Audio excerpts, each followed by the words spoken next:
The Avadut Avatar Doctrine. The difference between an avatar and an Avadut is that the avatar is the involution of divine into the human, and the Avadut is the evolution of the human into the divine. I've mentioned in my book, I've mentioned Ma Anandamayi Ma in my book. So it's all wonderful and great. What would you want me to say about her? I've already said what I have about her. In my book, Wings to Freedom, I've mentioned my experiences with Ma Anandamayi Ma. Of course, let me tell you one thing before I begin. I am a simple teacher. I'm not used to flattery. I speak English. I don't know the American ways. Sometimes they may like it sugar-coated. But in my book, I have called Anandamayi Ma, as per, in my opinion, the only avatar of the century. She is the only avatar of the century. But common people around, they say so-and-so is an avatar, then there's a Durga Mata, and that's anything. I honor and respect them all. Maybe I'm not worthy enough to realize that they are avatars. Let's put the blame on ourselves. But I did realize that Anandamayi Ma was an avatar, and because I saw that on occasion she cast no shadow. The other ladies who have seen, who claim to be avatars, or who are, maybe, may not be, they cast a shadow. And the experience I had with her, that when I was touching her feet, my hands went through her feet. There was no flesh, no bone. Now, if any of the avatars, or whoever you deem to be avatars, can demonstrate that, then sure. There are sure signs of an avatar. People have not studied the doctrine of the avatars. I think in my book I've also, for your benefit, given the Avadut Avatar Doctrine. Who's read the Avadut Avatar Doctrine? Okay. So now in this I've tried to clarify as much as possible the subtle distinctions between an Avadut and Avatar, and the distinctions are very fine. Everyone is great. It's an evolutionary process. According to my realization, she was in every sense an avatar, and I have never seen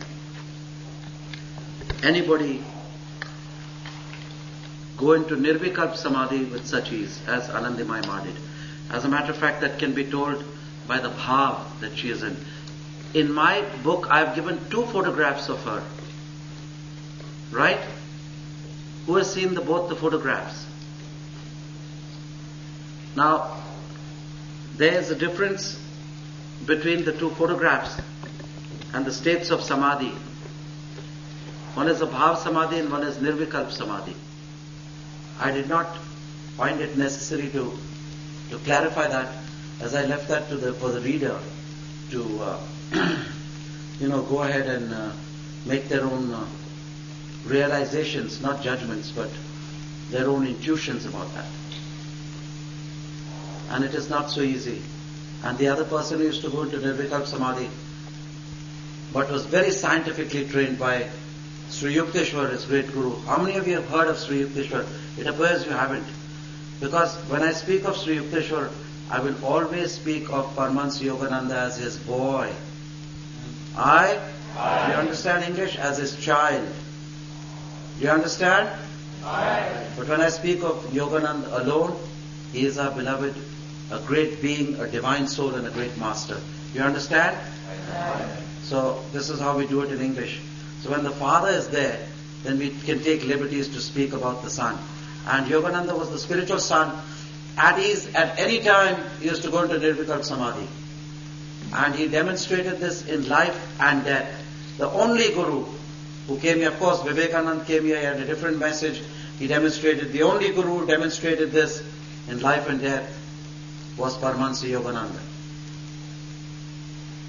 Some people in America have started saying things about Yogananda, which I have refuted, and I have told them, look, if you can die and keep your body in a deathless state of radiant light 21 days or 1 month later, like Yogananda did, then talk.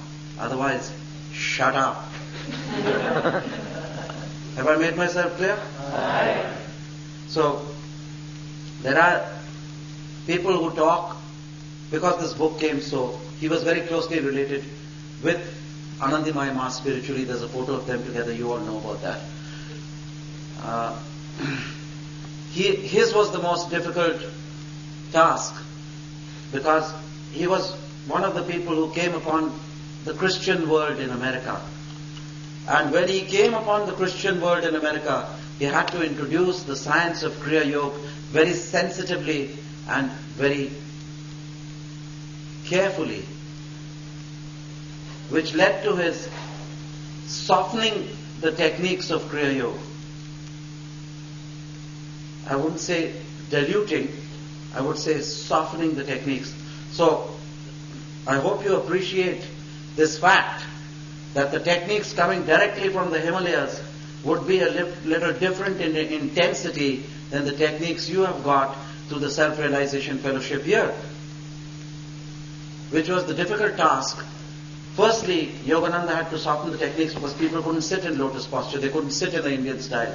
So he started to start from the anatomy by giving them bone softening exercises, where they could sit in a happy sitting position. Then secondly, he had to come up against an ideology of Christianity, which he introduced very gracefully, calling Babaji the Christ, Yogi Christ of the modern world.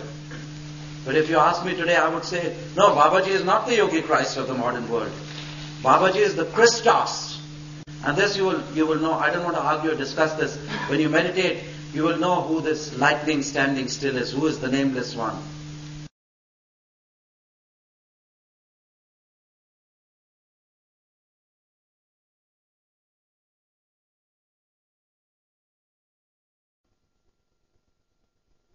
She was the bliss-permeated mother. I had the good fortune to meet her on many occasions and had many sweet memories in the aura of this divine being. One rainy afternoon, I left home in haste. I was homesick and I wanted to be absorbed in her presence. On reaching her ashram in Pune, I found the door to her room closed. I did not want to disturb her, but stood in the rain, my eyes transfixed on the door as if I would stare it open. It did open, but only after I had practiced rain yoga for 20 minutes or so. A mild tapa to wash away some negative karma before meeting with the divine, I thought to myself. She smiled and called me indoors, saying I was a stubborn child, and so I was. Before I sat, I proceeded to touch her feet, which she normally does not permit. But as I touched her feet, I was shocked to find my hands go through her bones and flesh to touch the floor.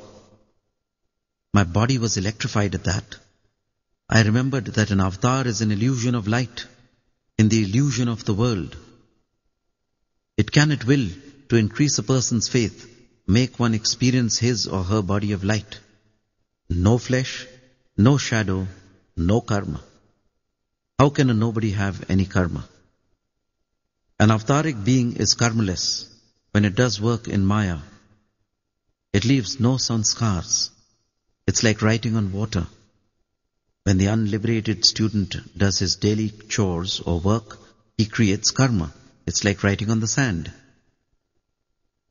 Uplifted and wonderstruck by this experience, I settled in a trance-like state and saw her radiance flooding the whole ashram and the countryside. As my body elongated, my consciousness left it to expand and merge in her wondrous aura.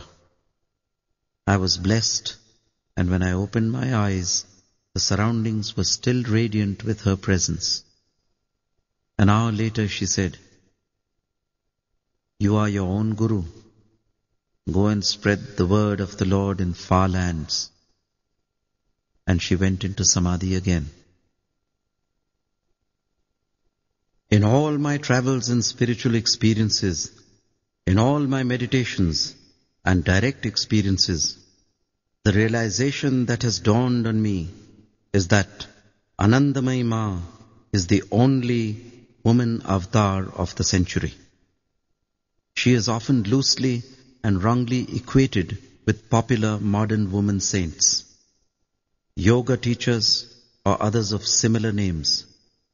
We are blessed to have such divine avatars with us, without whom pure spirituality would have vanished from the face of this earth long ago.